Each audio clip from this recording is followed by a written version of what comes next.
3-3, 4-4, 5-5 करोड़ रुपए की ऑफर्स होती हैं। उसके बाद वो एसएसपी लगते हैं। अंदरून सिंध ज्यादा मार्केट है। अपने पैसे पूरे करेगा, फिर टेंडर के पैसे पूरे करेगा ताकि वो हटे तो आइंदा भी दे के लग जाए। ये सिलसिला ही चलता रहेगा। हमारी जेलें तरबियत गाहें नहीं है। ऐसे ही। हमारी जेलें ये है कि 2 आदमी जाएंगे अंदर, वो 10 की चेन बना के वापस आते हैं और फिर इस तरीके से वारदातें करते हैं। पुलिस मुकाबला 12 बजे के बाद रात में क्यों होता है? कराची पुलिस है, पत्थर के नीचे से भी मुल्जिमान लेके आते हैं। 7 पत्थरों के नीचे से मुल्जिम निकाल लेते हैं। मैं आपको बताऊं कि एक-एक सिपाही की तनख्वाह आप 2-2 लाख रुपए भी कर दें, तो भी ये मामला अब सुधरने वाले नहीं ये है। लत नहीं छूटेगी। नहीं। लियारी में जब भी स्विच ऑन होता था तो उसके बाद गैंग वॉर शुरू हो जाती थी, फिर स्विच ऑफ हो जाता था। बिस्मिल्लाहिर्रहमानिर्रहीम, अस्सलाम वालेकुम। टीए पॉडकास्ट में खुशामदीद। नाज़रीन, आज के हमारे मेहमान हैं सीनियर क्राइम रिपोर्टर और सहाफ़ी जिन्होंने एक मुनफरद अंदाज में अपना नाम पैदा किया, समीर कुरैशी साहब। अस्सलाम वालेकुम। वालेकुम अस्सलाम। सर कैसे हैं आप? ठीक है? अल्लाह का शुक्र। अच्छा सर, अभी फिलहाल ही मतलब कि आज की मैं बात करूं तो कराची में 25 से ज्यादा मोटरसाइकिल चोरी और छीन ली गई है। और एडिशनल आईजी साहब ने आज प्रेस कॉन्फ्रेंस भी की, तो वो तो कहते हैं कि रोकथाम बिल्कुल मुकम्मल है, लेकिन इतनी वारदातें क्यों? देखिए, वारदातों की बहुत सारी वजूहत है। वजूहत ये है वारदातों की, एक तो हमेशा पुलिस के आला हुकाम ये कहकर जान छुड़ाते हैं कि बेरोजगारी है, महंगाई बढ़ती जा रही है। सही है, ये भी एक वजह है। दूसरा, जो फिर मैं भी इसके साथ ऐड करता हूँ एक चीज कि इलेक्ट्रिक के बिल अवाम के ऊपर इतने भारी पड़ रहे हैं और इतनी तनख्वाहें नहीं है, क्या करें? अपने बच्चों को खाना खिलाएं कि इलेक्ट्रिक के बिल भरें, तो वो भी डकैतियों की तरफ निकल जाते हैं। फिर कुछ शौकिया डकैत हैं जो कि अपना खर्चा पूरा करने के लिए, आइस क्रिस्टल ये पूरा करने के लिए वो वारदातें करते हैं। पुलिस की अपनी हिकमत अमलिया सही है, अपनी जगह पे पुलिस सही कह रही है। ये हमारी तरफ से रोकथाम पूरी है। ये रोकथाम तो पूरी है, आप मुल्जिमान को भी गिरफ्तार कर लेते हैं, बरामदगी भी हो जाती है, फिर वो 2-3 महीने में रिहा हो जाता ऐसा ही है। है। अब तमाम चीजें आपने गधे घोड़े को एक ही लकड़ी से हाँका हुआ। उसमें जो भी गिरफ्तार होते हैं मुल्जिमान, उन्हें नाकिस तफ्तीश की वजह से 2-2, 3-3 महीने में बाहर आ जाते हैं। आप देख लें जितने मुल्जिमान गिरफ्तार हुए, किसी पे 19 केसेस, किसी पे 18 केसेस, किसी पे 14 केसेस, किसी पे 13 सीआरओ, तो ये किस तरह रिहा हो गए? निताशा केस में देखें किस तरीके से बांधा है पुलिस ने। बिल्कुल ऐसा ही है। तो ऐसे तफ्तीश को बांधना चाहिए ताकि इस तरह से रिहा नहीं हो। इस तरह से अगर रिहा होते रहेंगे, ये फिर आके वारदातें करते हैं। यहाँ जेल सबक लेने की एक तरबियत गाह कहलाता है, मगर हमारी जेलें तरबियत गाहें नहीं है। ऐसे ही। हमारी जेलें ये है कि 2 आदमी जाएंगे अंदर, वो 10 की चेन बना के वापस आते हैं और फिर इस तरीके से वारदातें करते अच्छा, जेल में भी चेन बन जाते हैं हैं। इनके? जेल में चेन बन जाती है। 2 कहीं और से आए, 2 कहीं और से आए, आपस में बैठे, उन्होंने कहा चलो मिलके काम करेंगे, और जैसी जमानतें हुई, आकर बाहर निकल कर काम शुरू कर दिया उन्होंने अपना। अच्छा, जो तफ्तीश का अमल आप कह रहे हैं, आप क्या समझते हैं कि क्या हिकमत अमली तैयार करनी चाहिए कि मतलब कि किस तरीके से ये मुल्जिमान जो पकड़े जाएं 20-18 एफआईआर में, तो उनको लंबी सजाएं दी जाए? क्या समझते हैं आप? देखें, इसमें हम जो बात कर रहे हैं, इसमें कानून साजी करनी पड़ेगी। बिल्कुल। सबसे बड़ी बात है कि ये असेंबलियों में जो बैठे हैं, जो पता नहीं कौन सी कानून साजियां करते हैं, लेकिन जो जरूरत की कानून साजी है वो करनी पड़ेगी। ये तफ्तीश के अंदर शोबा तफ्तीश एक दुनिया में बड़ी अहमियत का हामिल होता है।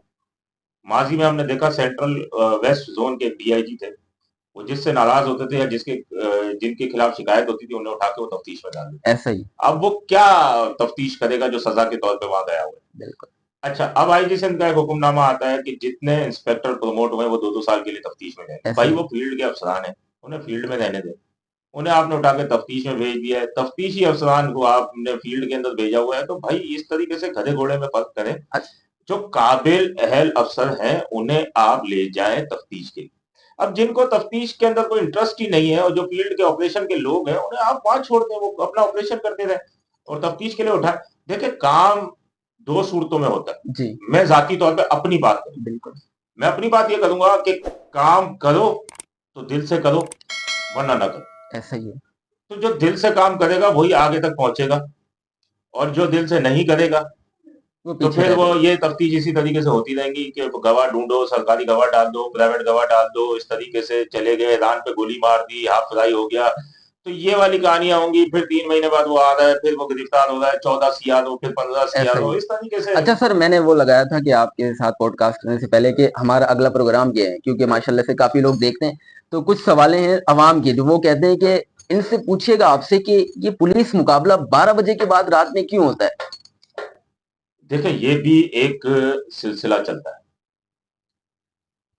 मुकाबले दिन में भी होते हैं, बिल्कुल होते हैं, लेकिन लेकिन रात दिन में में आवाम अक्सर। ज्यादा होती है, जी, तो आवाम की वजह से नहीं होते, रात को 12 के बाद होते हैं। और सबके देखना कि उल्टी टांग के ऊपर जी, जी। और गोली यहाँ से आर पार, घुटने निकाल दिए जाते गोली यहाँ से आर पार। तो एक तो वजह ये है कि आवाम जो है वो नहीं होती रात के टाइम। दूसरा ये है कि अगर जेन्युइन है, अगर जेन्युइन डाकू है तो आप उसके साथ करें। हैं। बिल्कुल। लेकिन बीच में कुछ केसेस ऐसे भी देखने में आए जो बेचारे, जिनसे आप इसको कहते हैं कि जाति प्रकाश थी और आपने उनसे ये मुकाबला मुकाबला करें, आप फ्राई भी करें, इनके सबक के लिए जरूरी है कि 4-6 महीना ही पलंग पे पड़ा रहे। लेकिन बात यह है कि जेन्युइन डाकू के साथ करें, चलते फिरते के साथ करें। मतलब कि जो सवाल है वो ये है कि रात के 12 बजे के बाद तो मैं आपको मुकाबला बता होता रहा हूँ ना, इस वजह से आवाम नहीं होती। है। अच्छा। हाँ, और इन्होंने पकड़ के रखे होते हैं वो डाकू। अगर इसका अभी लेके 30 से ज्यादा डाक डकैतियों में है, तो बोला इसको हाफ फ्राई कर दो। हुँ। हाफ फ्राई कर देते हैं। आला अफसरान के अहकाम आते हैं, उनकी उनका ये ट्रेंड चला हुआ है। क्योंकि अब पब्लिक का यही कहना है कि हमारे सामने तो कोई ऐसा मुकाबला नहीं होता, जो हम पकड़ के देते हैं उसे भी अक्सर पुलिस वो अपनी कार्रवाई में डाल देती बस है। तो यही है कि रात को आवाम नहीं होती और बस ये हाफ फ्राई हो जाता अच्छा, एक एसआईओ वो जो शराब के नशे में एक खातून को नाजिबा अल्फाज और उसको धक्के भी दे रहा था, अभी वीडियो भी वायरल हुई थी। तो वो आपने देखा होगा तफ्तीश में, ये भी एक मतलब कि एक अहम वो है कि रात के वक्त, ठीक है, बहुत से लोगों की ये शिकायतें हैं कि रात के वक्त जितने भी एसआईओ हैं वो मतलब के नशे करके इस तरीके से जुल्म करते हैं मुलजिम के साथ कि बंदा क्या उनसे बात करे। है। देखिए, नशा उनका जाती खेल जी, है, इस बिल्कुल। पे मैं बात नहीं कर सकता कि उनका ये जाती खेल है कि वो नशे में है या नहीं है, उनका मेडिकल नहीं हुआ। हम बात करेंगे कोई इल्जाम वाली बात। बिल्कुल। बाकी एसआईओज की ये शिकायत है कि खवातीन को भी वो रात को बुलाते हैं थानों के अंदर। तो वो वजूहत ये है कि दिन के टाइम वो कोर्टों में होते हैं, ठीक है। शाम को आते हैं, सुबह सुबह 8 बजे उठ के कोर्टों में जाते हैं। ये उनकी तरफदारी नहीं कर रहा, मैं जी, जी, उनका जी, रूटीन बिल्कुल। आपको ये ठीक है, चीज बिल्कुल। बता रहा हूँ कि वो कोर्टों में जाते हैं, कोर्टों से वापस आते हैं, फिर शाम को थोड़ा आराम करते हैं, फिर 8 बजे के बाद कल के दूसरे दिन के लिए काम निकलता है। तो इसलिए उनकी कोशिश ये होती है कि 7-8 बजे के बाद ही किसी को बुलाया जाए, तो वो फिर इस तरीके से, तो फिर वो अमल एक और चीज शुरू हो जाती है, तोड़ जोड़ की कहानी शुरू होती है। बाज़ औक़ात आप देखें, ऑपरेशन में मुकाबले के बाद बंदा पकड़ा है, सही हालत में पकड़ा है, यानी ज़ख्मी नहीं हुआ, तो उसके घरवाले पहुँचते हैं, फिर वही लेन-देन, फिर वो 1 डेढ़ महीने में नाक़िस तफ्तीश और अच्छा उसकी सर, ये जमानत जो गायब। डीएसपी शहीद अली रज़ा साहब हैं, ठीक है? वो उनके लिए 50 लाख रुपए के वो किया गया है, तो कुछ कमेंट्स हैं, मैंने भी लगाया, तो वो ये कहते हैं कि क्यों पैसा इन्वॉल्व लाज़मी था, वैसे ही मतलब कि मुल्ज़िमान नहीं पकड़े जाते हैं। देखें, सीपीडी या हसास इदारे वो लगे हुए हैं इस पे। अली रज़ा चौधरी असलम का करीबी साथी था, दरवेश आदमी था। चौधरी असलम के बाद अली रज़ा ही था जो इतने अरसे से सीटीडी के अंदर था, तकरीबन कोई 17-18 बिल्कुल। साल हो गए उसको सीटीडी में। वो मुसलसल सीटीडी में था, बहुत से लोग पकड़े, बड़ी चेनें इसने, लियारी गैंग वॉर हो गई, एमक्यूएम, या अगर मैं सियासी जमातें कह लूँ, कि उनके भी कई लोगों को उसने गिरफ्तार किया था, उसके बाद वो हिट हो जाता है। तो ये इनाम का ऐलान करना इस वजह से ज़रूरी होता है कि बाज़ औक़ात देखें, खाके बना लिए इन्हीं शाहिदीन और जी, जो जी। जिनसे मिलके वो खाके बन गए। अब खाके तो बन गए हैं, अब वो इस वजह से बनाते हैं, ऐलान करते हैं रकम का, कि बहुत से लोग होते हैं जो कहते हैं हमारा क्या फ़ायदा? ऐसा ही है। हम क्यों पुलिस का साथ दें? हम ख्वार हो जाएँगे। लेकिन जब रकम का ऐलान होता है ना, तो बहुत से ऐसे लोग होते हैं जिन्होंने देखा होता है, वो सामने आना शुरू होता है बिल्कुल ऐसा ही। कि फिर वो बात हो जाती है कि हमारा क्या फ़ायदा? पैसे का अमल दखल हमारे पैसे फ़ायदे पे। हमारे फ़ायदे। अच्छा, माज़ी में ऐसा भी होता रहा है कि मुल्ज़िमान के सरों की कीमतें हुकूमत सिंध से मुकर्रर करवा दी जाती थी और वो मुल्ज़िमान पुलिस के पास पकड़े हुए होते। जैसे ही उनकी सर की कीमत मुकर्रर हुई, फिर उनको उन्होंने शो उनकी किया जाता। गिरफ्तारियाँ शो कर दी, तो पैसा आ गया। तो इस तरीके से माज़ी में होता रहा है और हमारे सामने होता रहा है। तो ये सारी चीज़ें हैं, अल्लाह करे इसके मुल्ज़िमान भी गिरफ्तार हो जाएँ। अच्छा सर, ये बताएँ, पुलिस की ट्रांसफ़र पोस्टिंग पे पैसे का अमल दखल तो है, ठीक है? किस तरीके से जो मतलब के जो एसएसपी साहिबान हैं या जो मतलब के साइन तो वो करते हैं, क्या डायरेक्ट मामला तय होते हैं या कोई क्या इसके पीछे राज़ है? आपने माशाल्लाह से वर्किंग बहुत की, बहुत खबरें हमने आपकी भी पढ़ी है। देखें, कोई भी एसएसपी या तो बहुत बड़ी सिफ़ारिश हो पार्टी क़यादत की, या वो किसी का चहीता हो, तो उस सूरत में तो वो मुफ्त में लगेगा। ठीक है। अच्छा, मुफ्त में लगने का मतलब ये नहीं कि पूरी उम्र मुफ्त की नौकरी करता रहेगा। मुफ्त में वो लग तो गया, उसके बाद उसने गिफ्ट, तोहफे, और तोहफे भी वो हल्के फुल्के नहीं होते यार, तो छोटा सा तोहफा भी 4-6 आईफोन फ्रिज ले आओ, एसी ले आओ। वो एसी फ्रिज नहीं, आईफोन जो 7-8 लाख रुपए वाला ओहो। आईफोन है वो चलता है, ये तमाम चीजें, ये तोहफे तायफ का चक्कर चलता रहता है। बाकी पैसे तो 3-3, 4-4, 5-5 करोड़ रुपए की ऑफर्स होती हैं। उसके बाद वो एसएसपी लगते हैं, अंदरून सिंध ज्यादा मार्केट है। और लेकिन ये सिर्फ ऊपर ही ऊपर है कि अब आईजी सिंध फैसला नहीं करते कि कौन लगेगा कौन नहीं लगेगा। बस नीचे वाले पर सारे वो। नीचे वाले नहीं, नीचे वाले भी नहीं, आईजी सिंध ना किसी को हटा सकते ना किसी को लगा सकते। ठीक है, ये पार्टी जो गवर्नमेंट है अब वही फैसला करती है कौन लगेगा कौन हटेगा। अब इसमें तो मुझे ऐसा महसूस होता है कि सीएम भी फैसला नहीं करते, कहीं और से ये फैसले हो रहे हैं कि कौन लगेगा और कौन हटेगा।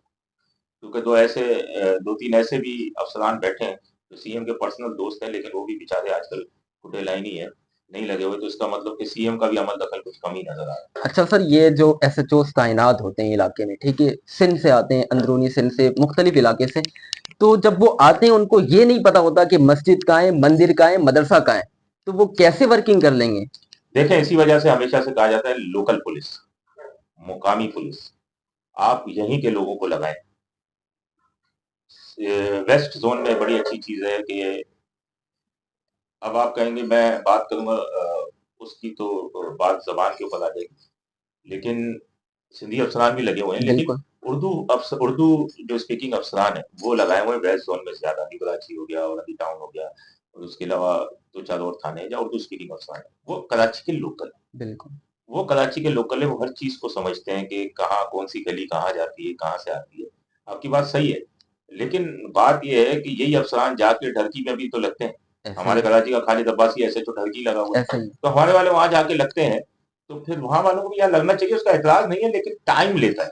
बिल्कुल। हर चीज को टाइम लेता है। मुझे आप ले जाके जैकबाबाद में बिठा दें तो मुझे वक्त लगेगा, लेकिन मुझे ऐसे ही। कराची में कहीं बिठाए तो मैं बहुत जल्दी इस काम को कर सकता हूँ। नहीं सर, ये तो आपकी बिल्कुल बात परफेक्ट है, लेकिन जो एसएचओ है, मतलब कि 4 महीने वो एक थाने पे आ गया, अब उसको हर चीज पता चल गई, ये ईंट यहाँ है, और फिर उसको हटा दिया जाता है, ऐसे तो नहीं। देखें, ये समझने के लिए मौका देना चाहिए एसएचओ को। देखिए, मैं हमेशा ये कहता हूँ, मैंने बहुत सारे प्रोग्राम्स में कहा है कि अगर आपने एक एसएचओ लगा दिया, चले आपने कहीं से भी लाके लगाया, उसको 4 महीने तो समझने समझने में लगेंगे, फिर उसे आप मौका तो देना। ऐसे ही। आप कोई बड़ा डॉक्टर लूट गया, आपने फौरन एसएचओ को मुअत्तल कर दिया, ऐसे ही। ठीक कर दिया आपने एसएचओ को मुअत्तल। अबे भाई, मुअत्तली हल नहीं होती। आप उस एसएचओ को बोलो अगर एक हफ्ते में ये मुल्जिमान ना आए तो फिर तेरी खैर नहीं है, तू वो बरतरफ भी रकम तुम होगा, भरो। तू बरतरफ भी होगा। तो वो देखें, आप मुलजिम को लेके आएगा। कराची पुलिस है, पत्थर के नीचे से भी मुल्जिमान लेके आते हैं, 7 पत्थरों के नीचे से मुलजिम निकाल लेती है। तो बात यह है कि आप उन्हें मौका दें, चांस दें, टाइम दें। आपने फौरन उस एसएचओ को हटाया, पीछे से लाइन में दूसरा लगा हुआ है, टेंडर भरा हुआ है, चल जी आप आ गए हुए। फिर उसने अपना टेंडर पूरा करना है, हाँ, फिर वो निकल वो जाना है। अपने पैसे पूरे करेगा, फिर टेंडर के पैसे पूरे करेगा ताकि वो हटे तो आइंदा भी दे के लग जाए, ये सिलसिला ही चलता रहेगा बस। ये क्या सिस्टम, मतलब खत्म नहीं होगा?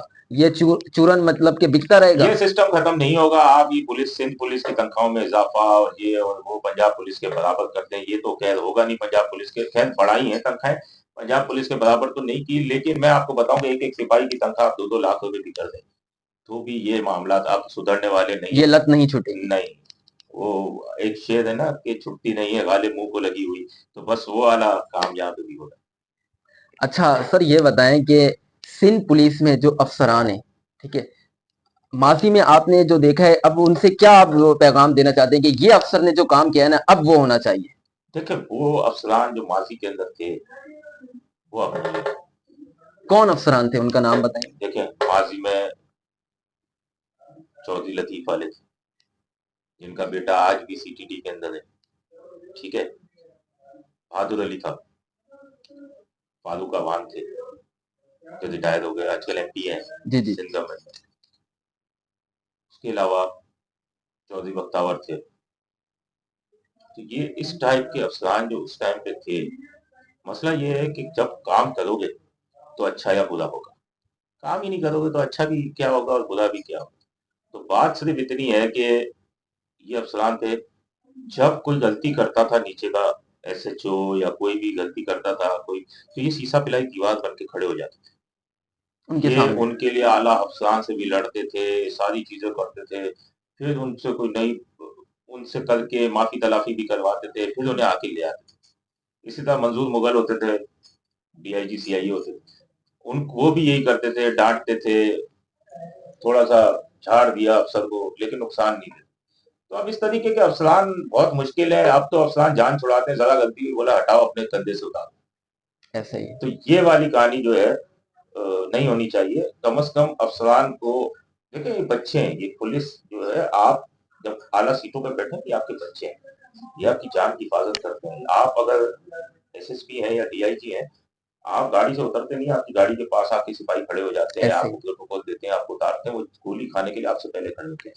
बच्चे हैं, उनकी गलतियां होती हैं, वो माफ कर दिया करें। हाँ, संगीन गलतियां जो है वो माफ न करें। बिल्कुल। बाकी बहुत सारी चीजें अच्छा बुरा तो चलता ही रहता है। तो लियारी में जब चौधरी असलम साहब वर्किंग करते थे, तो आपको लगता है कोई ऐसा अफसर आया है जो अब जो जितने केस खत्म हो रहे हैं लियारी गैंग वार से, तो वो दोबारा जन्म लेंगे? देखें, एक स्विच ऑन होता है, एक ऑफ होता है। लियारी में जब भी स्विच ऑन होता था तो उसके बाद गैंग वॉर शुरू हो जाती थी, फिर स्विच ऑफ हो जाता था, गैंग वॉर रुक जाता था। चौधरी असलम ने बड़ा ऑपरेशन किया, लेकिन उसके ऑपरेशन के पीछे भी पसे पड़ता गवर्नमेंट की मकासद। लेकिन गैंग वॉर मुजरिमान के खिलाफ जो कार्रवाइयां की, बड़ी कार्रवाई, उसके पीछे कोई मकासद नहीं था। लियारी ऑपरेशन के पीछे सरकार के मफादत। तो अब जितने भी गिरफ्तारियां हुई, या ये उजैर भी गिरफ्तार हुआ, तमाम केसों में वो रिहा होता जा रहा है, जमानत होती जा रही है उसकी, ये बरी होता जा रहा है। तो ये क्लियर हो जाएगा, उजैर भी कोई जमानती नहीं मिल रहा, फिर वही तफ्तीश की बात है कि अब वो अफसरान भी नहीं है जो उसको किस तरीके से बांध देंगे। ऐसा ही है। फिर अब सिनेरियो बदल चुका है।